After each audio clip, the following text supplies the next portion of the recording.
je disais les roulements, ils ont toujours un peu de jeu. Quand tu vois la référence, c'est 6403 C3. Et C3, c'est le jeu de fonctionnement. D'accord.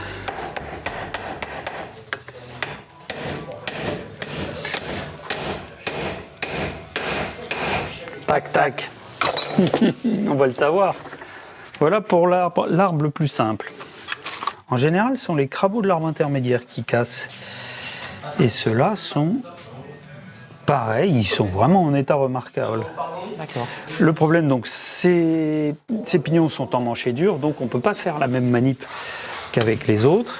Ce qu'il faut, il faut les décoller dans un premier temps. Tu les décolles avec un petit coup de burin, quoi.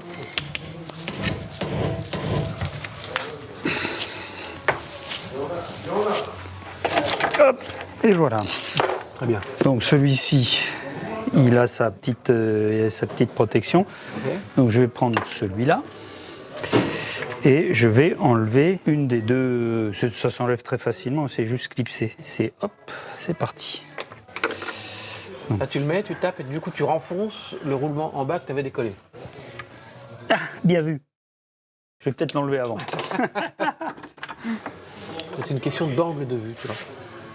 Oui, mais c'était très sagacité, ce travail d'équipe extraordinaire.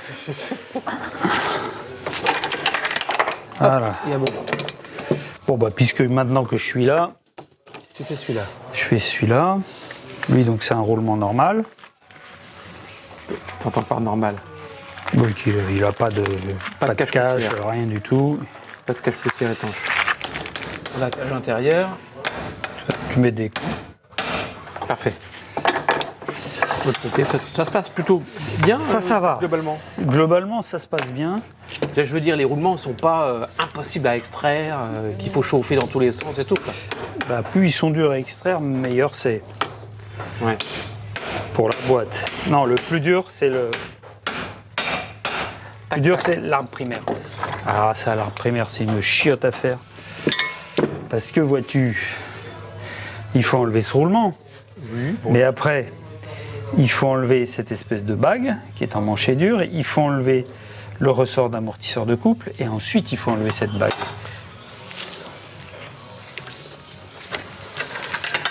Voilà. C'est pas fini. Ah bah, tu chauffes un peu quand même alors finalement.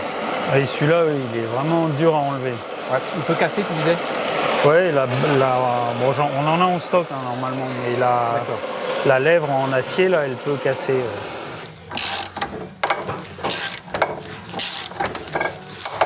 Et tu sens au bruit que. Tu sens au bruit qu'il aime pas. Alors maintenant, la blague, c'est qu'il faut enlever ce jonc. Donc il faut comprimer le ressort. Ah, c'est le ressort qui sert à quoi, ça? C'est un ressort d'amortisseur de couple, tu vois. Ici, tu as deux noix, deux formes comme ça. Et ça, le ressort permet, tu vois, ça permet de tourner un petit peu. Ouais. Okay. Ce sera plus éloquent quand il sera démonté. Donc tu comprimes le ressort afin de retirer un petit Jonc. un jonc quoi. On appelle ça un jonc, d'accord. Oui, c'est une sorte de fil de fer. Une sorte de clip. Ouais, de clip. Clop. Quand tu as un pignon pour un kick, il vient se mettre là. D'accord. Alors là, nous avons le bazar ici avec tous les extracteurs, les machins, les choses, on s'y retrouve plus. Ressort d'amortisseur de couple, et tu vois, ces deux pièces, tu vois, en fait, elles peuvent faire ça. Donc ça permet d'avoir une sorte de petit amortisseur, tout simplement. Et maintenant, il faut faire sortir ça. Et j'avais un outil exprès. Et où est-ce qu'il est le très gros Alors ça, c'est ça ton outil. Donc en fait, tu l'as enfilé. J'ai pris un vieux disque d'embrayage. Ok. Qui va me servir, qui va servir d'appui parce que ça, il faut le chasser vers le haut. Ok. Donc je mets comme ça, la pièce va prendre appui sur le disque. Là, j'ai mis de quoi protéger parce qu'il va falloir taper fort. Je pourrais le faire à la presse, mais bon. T'aimes bien taper. Et oui. Et puis je vais taper dessus une fois que ce sera bien chaud. Ok, bien chaud. Ok. Ah, tu sais quoi, on va peut-être y aller à la presse pour une fois. Ah, la presse, chouette, ça va nous changer d'outil.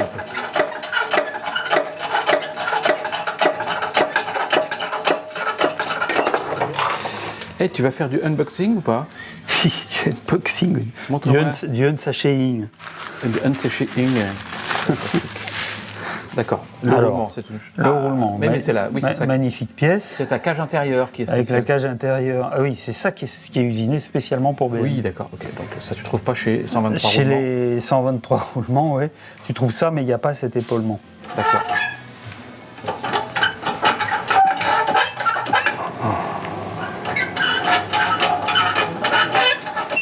Aïe. Bon, maintenant, ça y est, j'ai remonté le truc. Il faut refaire tout l'empilement. Ça, c'est le pignon principal. Là, il n'y a pas de calage particulier variable. Non, quoi, non. hein. On met comme c'était, quoi. On remet comme c'était. Au passage, d'ailleurs, il faut bien regarder l'état des dents, qu'elles ne soient pas trop marquées. Et si elles le sont marquées, alors Eh ben, il faut changer l'arme, mais il n'est plus dispo. D'accord, donc regardez pas, en fait. C'est mieux de pas Bah regarder. si, du coup. parce qu'après, si vraiment tu as des trop grosses marques, bah, il est toujours temps de trouver un arbre d'occasion. Comprimer ça, il y a 8 tonnes de compression. Le truc, il va valdinguer jusque mars. Qu'est-ce que j'ai foutu du clip? Il a sauté, je l'ai Comme dirait mon père, soigneusement rangé dans un endroit stratégique. récupéré. Ah, clip, ça y est. Le problème, c'est qu'il faut lui faire passer le premier truc. Ah oui.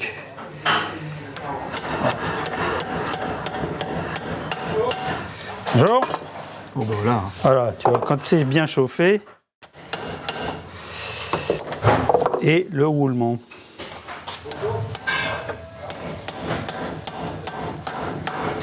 Maintenant, tu vas mettre le petit joint. Oui, si, je sais pas si C'est le petit joint qui sert à faire l'étanchéité entre la tige de la tige d'embrayage D'accord. et le truc. Alors, le problème, c'est qu'il est très fragile.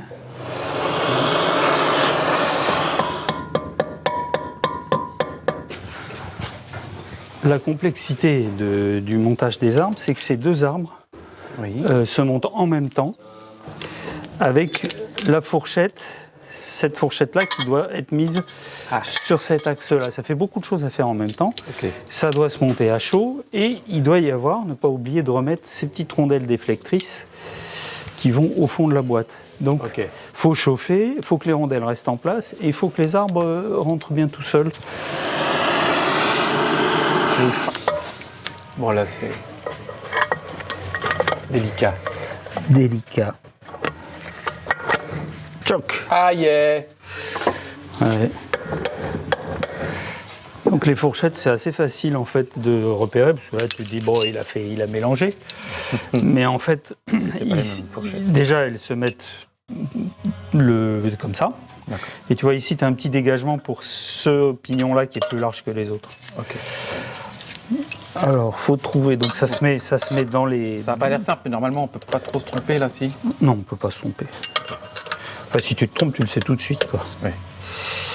Une fois, tu les mets en place. Une fois qu'elles sont en place, tu mets l'axe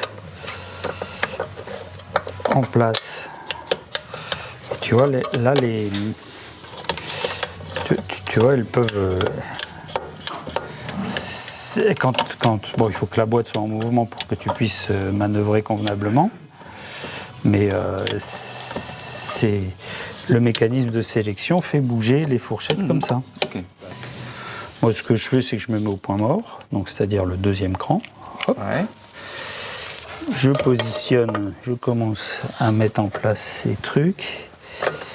Tu es obligé de bouger un peu les fourchettes. Voilà. Et ensuite, tu vois, il n'est pas en face des trous. Donc là, tu fais un peu bouger les fourchettes pour que ce soit en face des trous. Après, bah, tu vas mettre les vis. Les vis, oui, qui sont. Les fameuses. Tu sers avec une force adaptée. Je te pose plus la question de combien de mètres kilos, je sais pas quoi, parce que tu m'envoies bouler à chaque fois. Mais, Il faut, en fait, le principe est simple.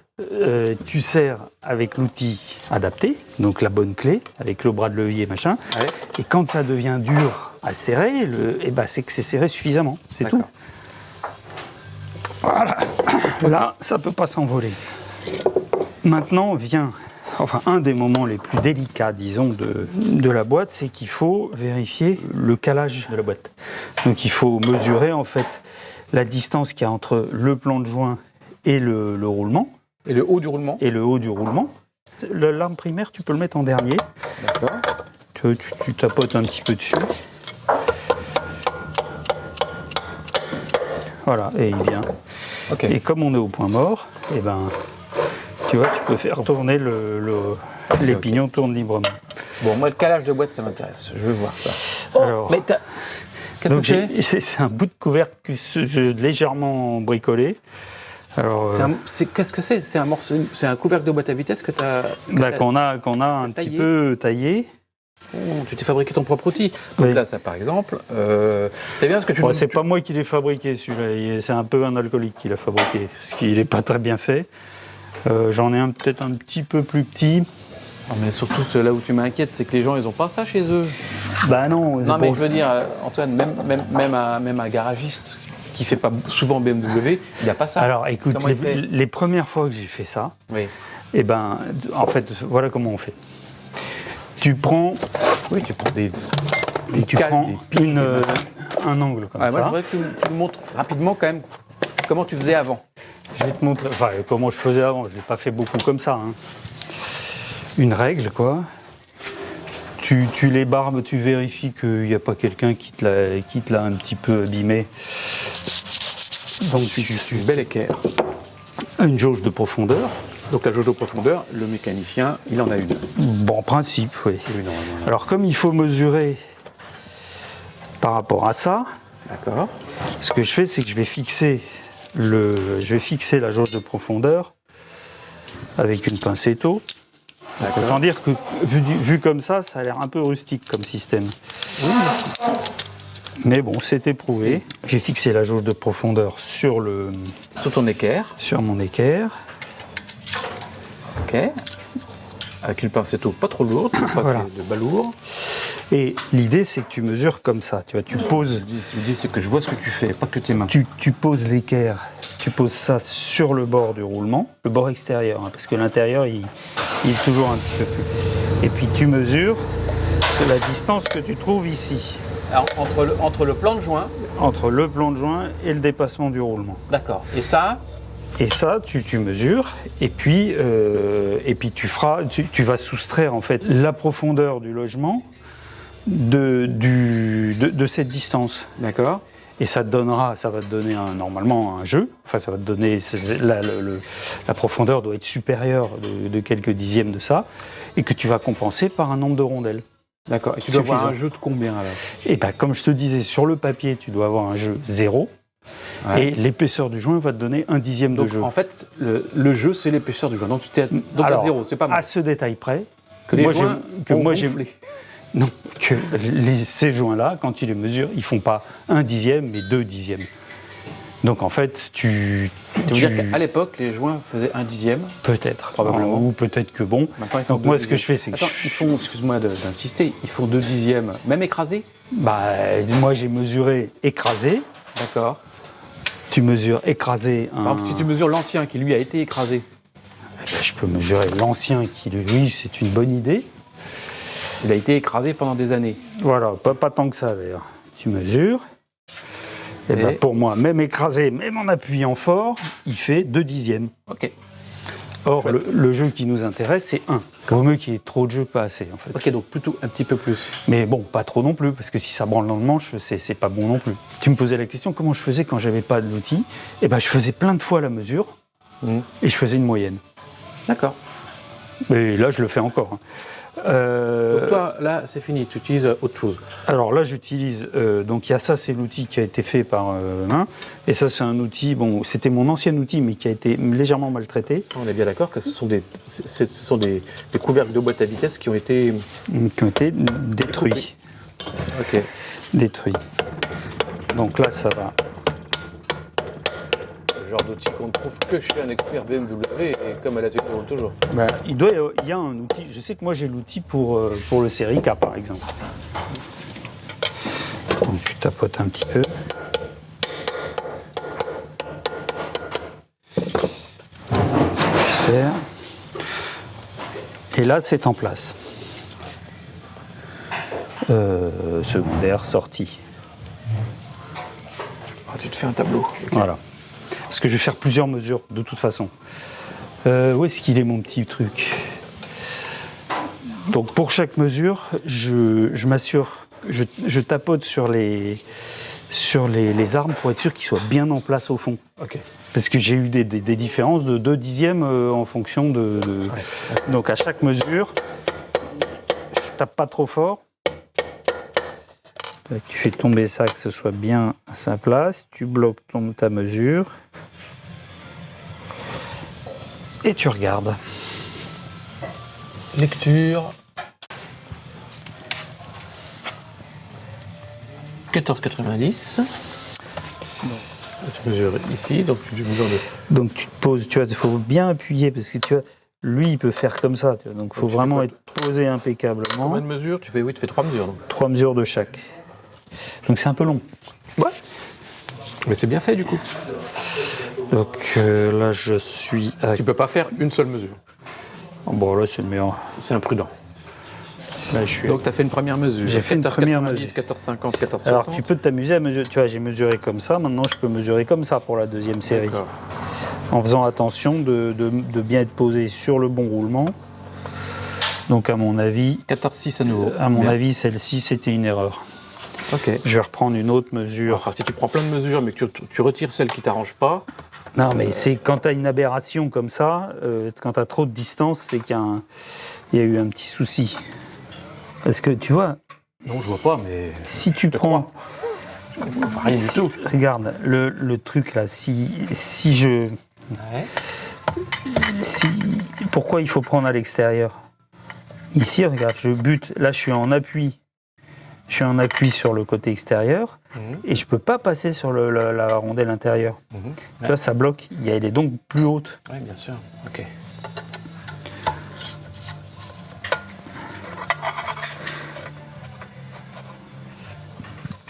La petite rondelle déflectrice, les cales. Là, je récupère donc toutes les cales, je les mets à leur place, comme ça on saura des fois que ce soit le bon réglage. La rondelle déflectrice qui va sur cet arbre-là, il faudra en tenir compte évidemment dans l'épaisseur dans le calcul des rondelles. Il faut bien s'assurer qu'on n'en a pas oublié une au fond. C'est bien. Un petit coup de chiffon sale pour enlever l'huile. En général, les mesures du couvercle, elles sont très précises. Mais c'est plus facile déjà. Oui. 15,3. 15,8.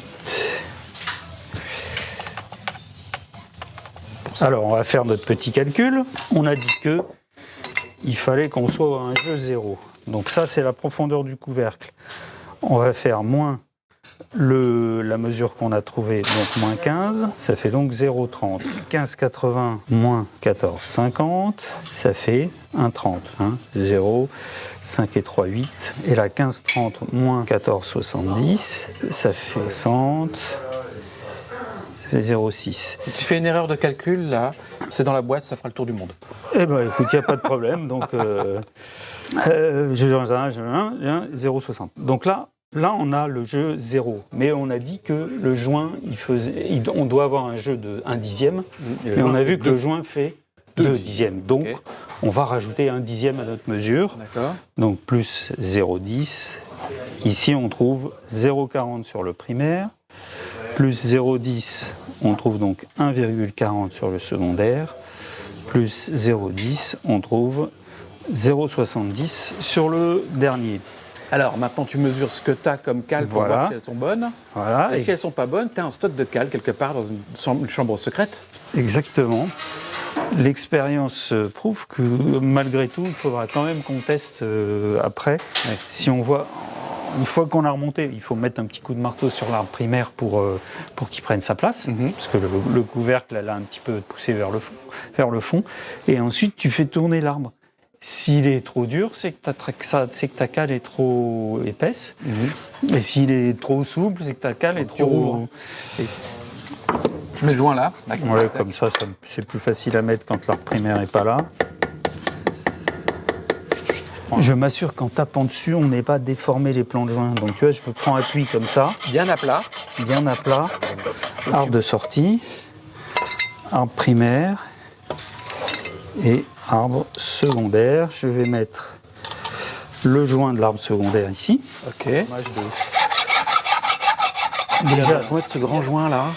Bah, moi je prends une douille qui vraiment fait qui prend appui. Alors c'est pas très académique, qui prend appui sur la partie plane. D'accord. Et puis je le finis après sur la lèvre. Parce que si tu prends appui que là-dessus, c'est trop léger. Mais si tu prends appui que là-dessus, c'est pas génial non plus. Si tu dois taper fort, il peut se plier. Donc c'est un compromis, quoi. Ok. Donc tu le mets délicatement. Donc là, il faut que je remette les rondelles se baladent. Comment tu les fais tenir? Et là, je mets un peu de graisse. Avec de la grosse graisse collante. Collante, parce que il faut qu'il reste en place en même temps que tu mets le couvercle. Alors, 2 écoles s'affrontent, avec ou sans pâte à joint. Et ton école à toi, elle dit quoi? Bon, moi, je mets 100. Tu mets de l'huile ou pas? A priori, oui, je mets de l'huile, parce que tu vois, le truc, Oui, ça va le replaquer un peu. Ouais. Mais pas de pâte à joint, alors, hein? Tu peux en mettre pareil, mais je trouve que ça crée une surépaisseur qui est peut-être pas idéale. D'accord. Ah oui, il y a ce problème-là, bien sûr. Mais la vraie question, c'est est-ce que tu t'as toujours fait comme ça et tu n'as pas de problème d'étanchéité? Non, il n'y a pas de problème d'étanchéité. Une fois que tu as fait ça, et surtout, c'est que si ton jeu est pas bon, et que tu dois redémonter, parce que ça arrive quand même très régulièrement. C'est mieux huilé que collé, du coup. Mais bien sûr, c'est que si c'est huilé, tu peux le récupérer, ton joint. Il ne va pas s'abîmer si tu le redémontes. Tu te débrouilles pour mettre déjà un tout petit peu en place. Que les cales d'épaisseur ne bougent pas.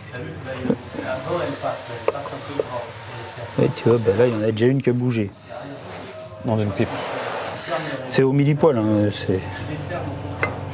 Sinon, tu peux toujours les coller au fond du couvercle. J'allais dire oui, pourquoi tu les colles pas au fond du couvercle? Parce que tu n'es jamais sûr qu'elles ne soient pas tombées. Oui, c'est vrai. Voilà. Là, tu es sûr que tout est en place. Par contre, là, il faut chauffer parce que ton couvercle, il ne va jamais vouloir venir. Bah oui, il est sorti à 100 degrés. Je suppose qu'il rentre pareil en chauffant. Ouais.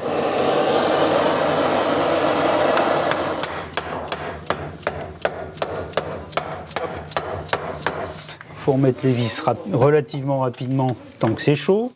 Je commence à serrer en croix au plus près des roulements. D'accord. Ok. Je ne sais pas si c'est très utile, mais bon, ça mange pas de pain. Et ça fait pas de miettes du coup? Toujours pas. Donc, finition à la main. Oui, parce que là tu as des pas de vis en aluminium qui sont assez... Ouais, donc là, faut pas forcer comme une brute. Faut... Hop, hop. Ça y est, t'as tout serré. Alors j'ai tout serré, donc déjà l'arbre ici est libre. Par contre, l'arbre primaire, il n'est pas libre. Tu dis, oh merde, je me suis gouré. Et là, il faut que tu viennes de ce côté. Tu mets un équilibre. Là, j'arrive pas à le tourner carrément. Ah ouais. Donc là, tu mets un coup de marteau. Il faut remettre. Voilà. Et tu vois, il n'y a pas de jeu bien sûr, mais là, il est bien. Ok. Il est libre. Super. Alors, maintenant, il faut remettre le croisillon de boîte, serrer à 22 machin chose, et pour ça, il faut passer une vitesse. Donc là, tu mets un sélecteur pour passer une vitesse. Alors, la première, c'est là. Tu rebloques avec ton tournevis. Boîte lave. Alors, tu nettoies? Ouais, je dégraisse parce que tu vois, c'est un emmanchement conique. Ah, il faut que ce soit propre. Il faut que ce soit propre. D'accord. J'en profite pour regarder le plan de Wenge. Il faut que ce soit propre et dégraissé. Donc tu mets le croisillon, maintenant que c'est propre. Hop. Tu fais tourner bien sur son axe. Ok. Pour être sûr qu'il n'y ait pas de saleté. Tu noteras qu'il est presque à fleur. Mais il est presque à fleur comme ça. Et tu vas voir que quand on va serrer, il va descendre. Alors là, et là, combien de mètres kilos t'as dit? 22. Alors je sais plus, c'est méga, machin truc. Enfin, c'est fort quoi. La précision scientifique. Non, mais je sais plus, c'est au maximum de cette clé, t'imagines un peu?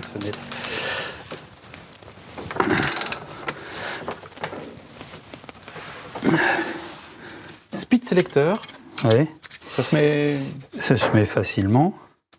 Alors, oui, un conseil. Il y a une espèce de rotule là, de système qui marche avec un joint là. Tu vois, ce truc-là, faut jamais l'enlever, c'est pas détaillé, ça fait partie de la boîte. Ça, il n'y a pas de butée là-dessus. Moi, je prends une douille et je me débrouille pour que ce soit pas trop profondément, pour que ce soit facile à retirer.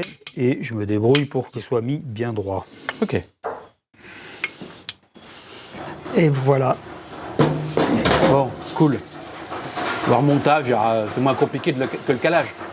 C'est moins compliqué. Après, il suffit de refaire à l'envers ce qu'on a fait au démontage. Ouais, d'accord, tout simplement. Ok.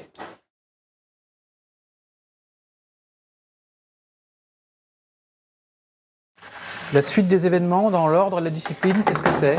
La suite des événements, c'est déjà d'isoler ce fil bizarre. Ouais, refaire ce petit fil. Ok. La tige, tu as réparé le petit bout de fil, ok. La tige avec le bout de roulement qui est au bout, là. Ouais, bah ça, on le remet en place. On le remet maintenant, ok. On va pas oublier de remettre ça, mais je peux le mettre au dernier moment. D'accord, ok. C'est la commande de...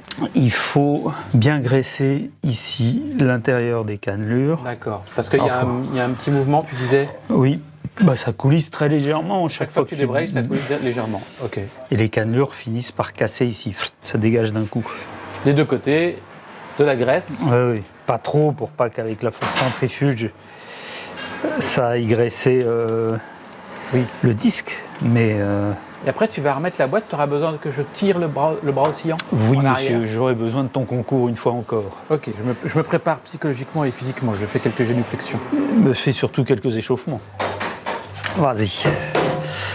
Là. Voilà, là t'es bon. Alors, première chose, pas oublier de rebrancher l'interrupteur de stop. Ensuite, il faut mettre la boîte en place. Attention à la tige. Alors la tige, en fait, je l'ai sortie légèrement pour pas qu'elle ce qui fait qu'elle ne nous embête pas. Ok. Pour mettre la boîte à sa place. Donc là, évidemment,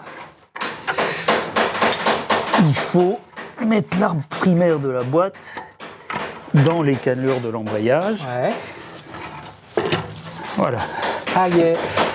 Je peux reposer. Voilà, tu peux reposer. Pour maintenir la boîte, 4 vis en tout? Oui. Uniquement 4 vis. Oui. 2 en haut, qui sont là. Et 2 en bas. Il y en a une ici. Et l'autre qui est de l'autre côté en face. Okay. Et les deux en haut, en fait, tiennent en même temps la boîte à air. Voilà. Donc je mets les deux du bas pour commencer. Et les deux du haut, quand tu mettras la boîte. Voilà, mais je vais profiter de ce que tout est bien dégagé pour mettre les vis de cardan en place. Alors là, il faut se souvenir que ici, en même temps que cette vis, il y a la petite masse du faisceau de contacteur de point mort.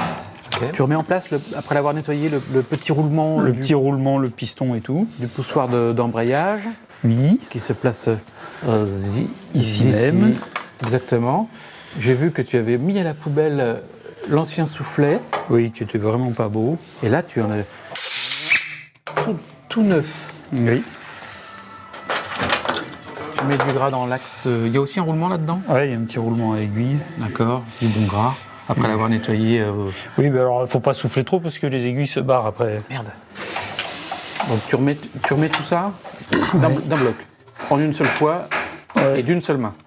Ah oui, c'est d'autant plus ennuyeux que le bras oscillant n'est pas à sa place. Tu veux que je tire le bras oscillant? Oui, je veux bien. Tu auras de la place. Tu es en train de mettre les bitonios sur le bidule? C'est ça. Enfin, pour être précis, les machins sur le truc. Ouais. Là, ça m'intéresse. Je sais qu'on en a déjà parlé dans un autre tuto, qu'à cela ne tienne. Étienne. Qui ça? Alors, là, on n'est pas du tout en face, parce qu'il y a un mec qui a tiré dessus comme un bourrin. Oui. Donc, t'enfiles le bidule. Ouais, ça c'est fait. Bon, les petites vis, on ne peut pas vous montrer, mais vous avez compris, si vous êtes en train de le faire, vous avez compris. C'est un petit peu chiant. Et puis surtout, il ne faut pas en laisser tomber une dans le cardan. Enfin, dans le... C'est bien, tu nous rassures. Et c'est pour ça que tu disais que c'est bien de le faire avant de remonter la boîte à air. Oui, comme ça, tu as la place de passer tes mains. Ok. Celle-là n'est pas bien. Tu le serres bien fort. Et tu te rends compte que c'est le serrage, mais ça, c'est pas... Et là, on vient de se rendre compte que elles étaient foirées. Bah, ça serre pas franchement. Ouais. Et donc, on change les vis. Ouais. Et donc on redémonte et on change les vis. Du coup, peut-être quelqu'un qui prévoit ça, quelqu'un qui habiterait loin de tout et qui voudrait commander des choses, peut-être il se prend 4 vis quand même. Ouais, ça peut être pas mal. Ça peut être pas mal. Surtout que c'est des vis à 3 balles. Peut-être pas 3 balles, mais... Je vais vérifier ça. Je vais vérifier. Alors la petite est à 3 balles, la grande est à 4 balles. Bon, ça va, on peut ajouter compte tenu des conséquences fâcheuses que pourrait... Parce que là, tu vois, j'aurais pu laisser ça, un béotien aurait pu laisser ça comme ça, en se disant, bon, bah, c'est serré fort. Mais en fait, non, tu peux te retrouver avec les 4 vis desserrées et plus de transmission. Ça n'a pas d'incidence fâcheuse. Ah, ça doit un peu abîmer tout, si ça te... Non, ça va dans le fond, ça casse rien. C'est bizarre, mais... Ouais, ok. Bon, on échange. Bon, là, je serre la 4e. Comme tu dis. Et là, Nia, c'est bon. Ok. Voilà, je refais un dernier tour. Ça y est, t'as remis... Ah bah, il est pas si dur à remettre. Quand ils ont pris la forme, ça va. T'as vu là? Oui. Tu l'avais vu là? Il manque une vis là. Oui, j'ai vu ça. Vis de Beaucarrière. Comme quoi, hein, c'est... Ah bah vive le contrôle technique, hein. Là au moins. Au moins. Tu parles, ils vont le voir ça. Ben voyons.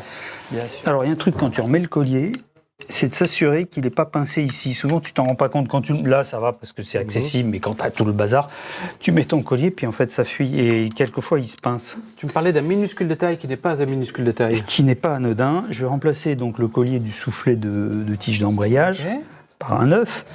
Et comme je te disais quand on a fait le K75, ça c'est la vis du 9 et ça c'est la vis du vieux. Beaucoup plus.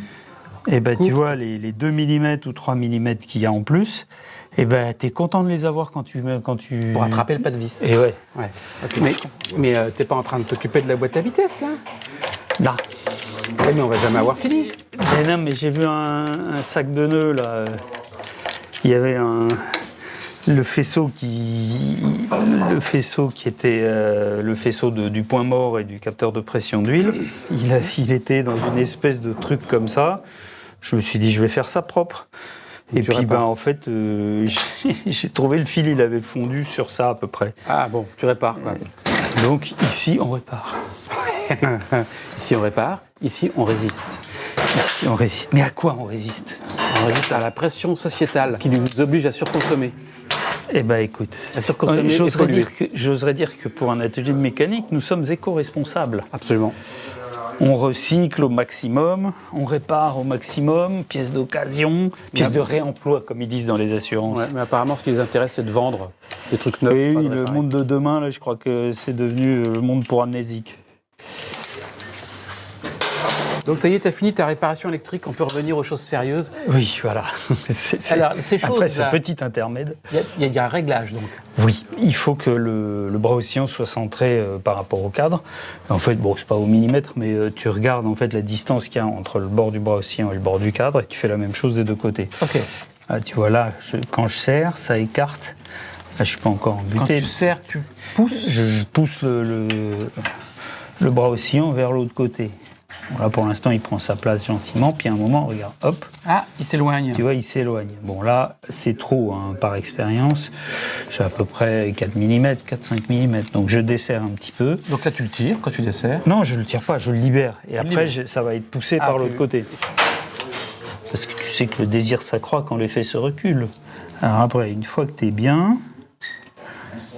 Voilà, on est à peu près à la même chose. D'accord. Tu bloques un côté, tu bloques le contre-écrou d'un côté. D'accord. Je suis en appui de l'autre côté, je vais bloquer l'autre côté. Et on va régler, comme ce sont des roulements à rouleau conique, il faut que ce soit réglé gras, comme d'habitude. D'accord. Alors là-dessus, tu peux pas savoir si t'es réglé gras ou quoi. Alors tu t'assures que le contre-écrou est bien desserré, ce qui est le cas. Ok. Et là, je me mets en pression, là. Légère. Je serre un peu, pour être bien sûr que tout est en place. Je desserre, et je serre sans... Tu te mets en appui, quoi, okay, en gros. Je vois. En appui, mais faut pas qu'il y ait de jeu, hein. Mais il faut pas que ce soit trop serré, sinon les roulements vont pas aimer. Okay. Donc là, je suis en appui. Ce réglage a une forte influence sur la tenue de route. Et là, tu serres. Hop là, voilà. Et tu remets les petits bouchons tant que tu y es. Qui évite que des saletés rentrent dedans. Voilà. Alors, c'est graissé, tu as vu, c'est bien graissé d'origine. Tu vois, ça prend plutôt bien sa place. Et après, il faut mettre ce tuyau là qu'on a eu beaucoup de mal à enlever. À mon avis, je vais rigoler. Le reniflard moteur, oui. Ok, t'as remis le tuyau de reniflard? Oui, mais j'ai oublié ça. Ah, tu l'as pas encore oublié? Enfin, oui, il peut encore passer, mais une fois que c'est vissé machin, plus jamais tu le passes. Ah d'accord, donc faut y penser maintenant. Le reniflard. Maintenant. Donc là, tu mets les grosses vis de boîte, tu sais, avec leurs grosses vis qui leurs vont en haut. grosses rondelles là. Oui, je dis avant de bloquer les deux vis, tu as une troisième vis ici qui vient plaquer la boîte à air sur la boîte de vitesse. Il faut mettre la vis avant de tout serrer. Ok, tout est fixé, tu Voilà, règles. la boîte est en place. Je peux régler convenablement la garde d'embrayage à la boîte. D'accord. Sur la biellette, tu as une vis avec un contre-écrou. Ça permet de faire le même réglage qu'en haut. Ah, là on voit. Ouais, je suppose qu'on voit. Oui, on voit. Tu vois là, tu as un écrou. Un écrou avec 13, un contre-écrou. Une vis et un contre-écrou. Une vis et un contre-écrou. Ça Donc, se règle. tu desserres le contre-écrou. Là, j'actionne l'embrayage. Et il doit toujours y avoir un petit moment comme ça. Ok, un petit jeu. Un petit jeu avant que ça appuie sur le système de roulement. Et s'il n'y a pas ce jeu, en fait, c'est comme si tu étais tout le temps en appui. Et évidemment, le roulement, il n'est pas fait pour. Ouais. Il n'est pas fait pour tourner en permanence. Non. Okay. Mais il est trop petit. Encore celui-là, ça va. Mais donc, ce que je fais, c'est que le jeu, je le règle d'ici.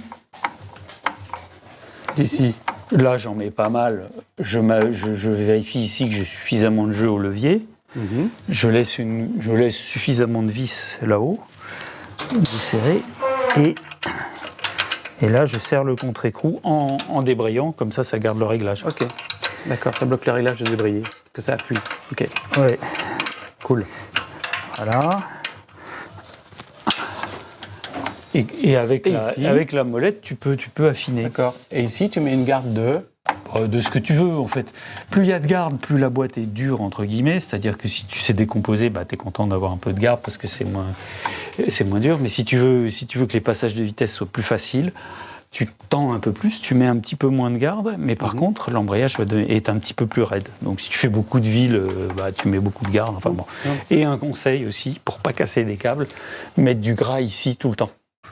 La boule, graisser la boule. Ouais, je vais te montrer comment je fais. Alors c'est là que tu... Voilà, quand le câble doit toujours être tiré droit, il ne faut surtout pas qu'il plie à cet endroit-là, sinon il casse quasi systématiquement. Donc moi, ce que je conseille pour ne pas bouffer du câble, tu prends de la graisse à chaîne et tu gaves de gras là-dedans. Alors l'intérêt de la graisse à chaîne, comme je dis à chaque fois, bon, celle-là, elle est blanche, c'est pas terrible, je vais enlever le surplus. Mais l'intérêt, c'est qu'il y a du diluant dans la graisse à chaîne, ce qui fait que quand tu l'appliques, elle est très fluide, puis donc elle va se mettre partout. Et une fois que le diluant est parti, il ne reste plus que la graisse, et ça reste en place. Cool. Donc ça se met bien. Si ton tuyau est bien mis, hop, tu le clipses comme ça. Crac, boum. Voilà, là il est en place et si tu regardes bien, montre-moi. Il y a comme un anti-con, tu sais, ces deux petites choses. Non, je vois rien du tout. Tu as tes mains orange devant. Comment ça, tu vois rien? Alors, montre-moi ça. Ah oui, je vois très bien. Là. Les deux petits trous là. Et ça, c'est en fait, ils viennent se mettre là. En fait, ils viennent se coincer là. Ah, entre les deux. Voilà. Ah oui, je vois. Oui, tout à fait. Tu vois. Alors, je remets les colliers avant de mettre le filtre à air. Souviens-toi. Voilà, là ils sont bien. Il faut surtout bien les laisser comme ça, pas trop les bouger. Je remets le filtre à air qui était propre. Tu notes qu'il y a marqué Top Oben. Oben, ça veut dire le haut. Top, ça veut dire le haut aussi. C'est formidable. Ils auraient pu mettre le haut. Le haut en haut. Et ici, tu as une petite forme qui, aux surprises, semble épouser parfaitement la forme du filtre à air. Tu vois, ici, hop. Et ça correspond à ça. Et ben ouais. Ok. Comme quoi, hein, encore un coup des ingénieurs. Et puis, il faut glisser le filtre à air comme ça, mais sans toucher au crochet. Et hop, et voilà. Ok. C'est pas dément, mais à un moment, tu te poses la question.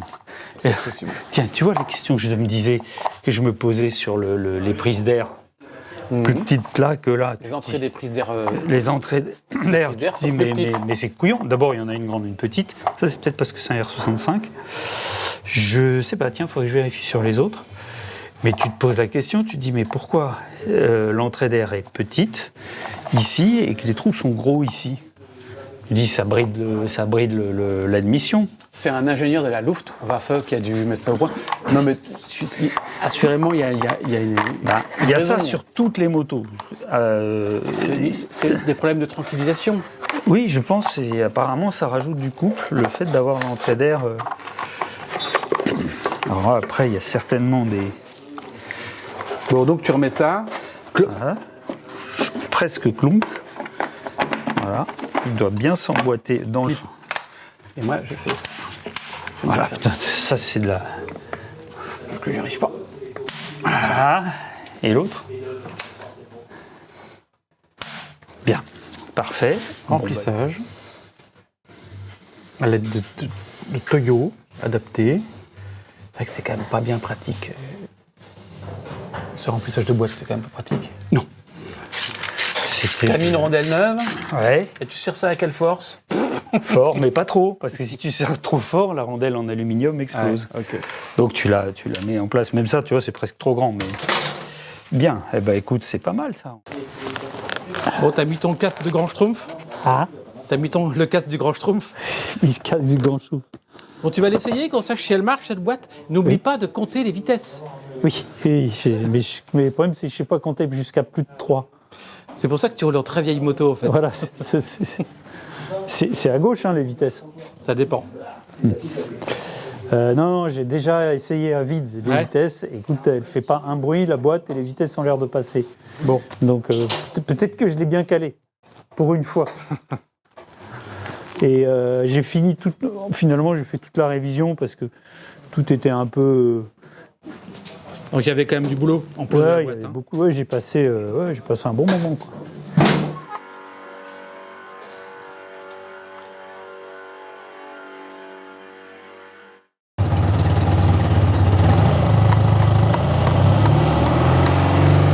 Parti. Oh, il pleut, pas de bol. Et...